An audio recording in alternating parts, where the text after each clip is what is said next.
salaries that you've interviewed people on the street that you've just been shocked, like either really low or really high?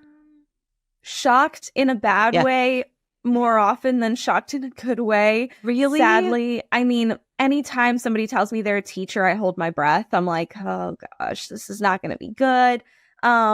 Those always like break my heart, especially older teachers. Like sometimes I talk to, because the majority of people that say yes to the interview are usually younger generations because they're the ones that really believe in transparency. But whenever I get to talk to someone older who's a teacher, I'm always like, oh gosh, I really hope that after decades in this field, you were making enough, to survive. And I think I interviewed a music teacher in Philly who had retired, and he was making like $70K on his way out.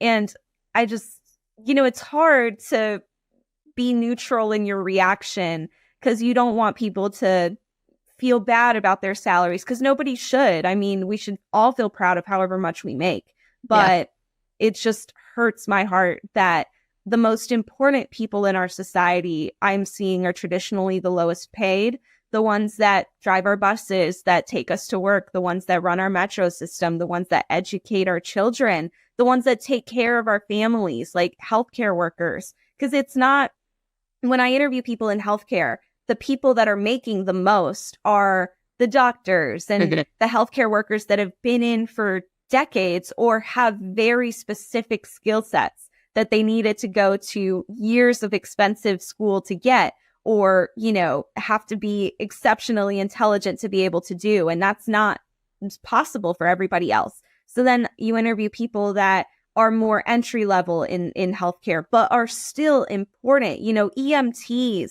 first responders. Like, these are the people that show up when you're having an emergency, that you want them to be well compensated because you want them to be happy in their roles. So they take good care of you. Those people are barely making minimum wage. Like, when I interview EMTs and they tell me they make $20 an hour, $19 an hour, I want to scream. Because how is that in any way going to have positive repercussions on the rest of us if we're not showing that the most valuable people in our society deserve to be somewhat the most well compensated? I don't care about the data scientist at Amazon making $500,000. When I hear that, I'm almost a little disgusted, honestly.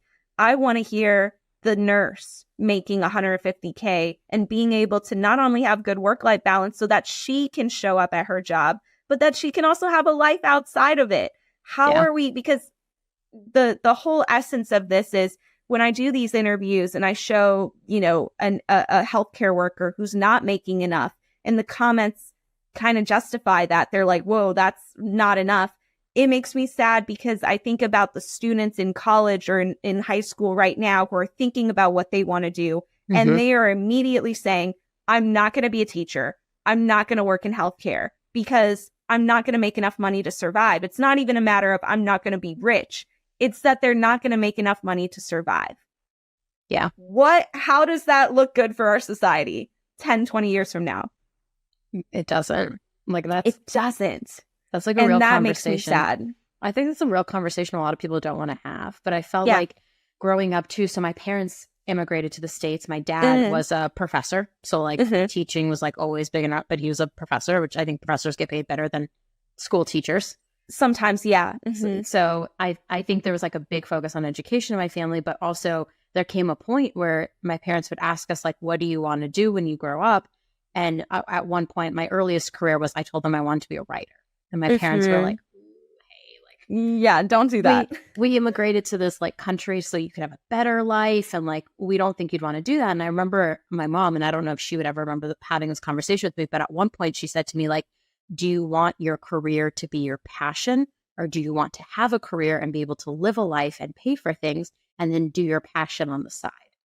And so I feel like we're at this inflection point to a society where people are making decisions I have to go get this high paying job and I have to put aside the thing I am passionate about because that I can't live anymore off of that.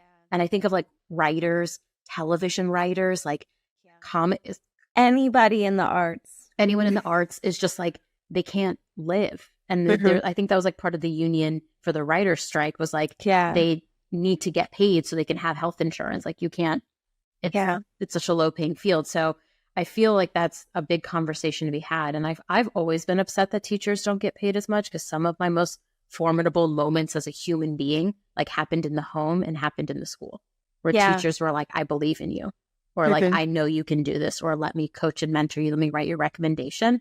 And so to me, I've always felt like teachers should be paid so much more. Yeah, I agree. I just think that we're not, the way that Amazon and these big tech corporations are valuing their talent for tech work, software engineers, data analysts, data scientists, yada, yada. We need to have the same view of our educators and our healthcare workers in society, that we need to be paying competitive rates and offering really great benefits so that they want to do these jobs. The same way that Amazon is like, we need to have the most competitive package for these people because we need the best of the best. Why do we not have the same value in our society for the people that are growing our society, that are building it, that are sustaining it? We need to have those same values. Yeah. Do you remember during the Great Resignation where like a lot of teachers were leaving school and going to work in corporate? The Great corporate? Resignation actually really inspired me to start Salary Transparency, because I lived through it. Like when I graduated, I graduated in 2019. So I was working like a year before the pandemic hit. And that was such oh my God, it threw my world upside down. But it was really inspiring to witness people being like, F this, I'm leaving. I'm going somewhere else. And the sad part of that, though, was the teachers that left. And I've interviewed a couple teachers who have been, transitioned out of education and now do something else. Like I interviewed some lady that worked at Indeed, and she left teaching to be an instructional designer there. So she really like transitioned her skills. And I thought that was really cool, but it was still sad to be like, wow, this lady's making more at Costco than she did teaching. These stories are just insane. And I don't know why our representatives and our government is not listening to us, like screaming this from the rooftops that we're going to have a whole crisis in like 5 or 10 years if we don't change it. Yeah.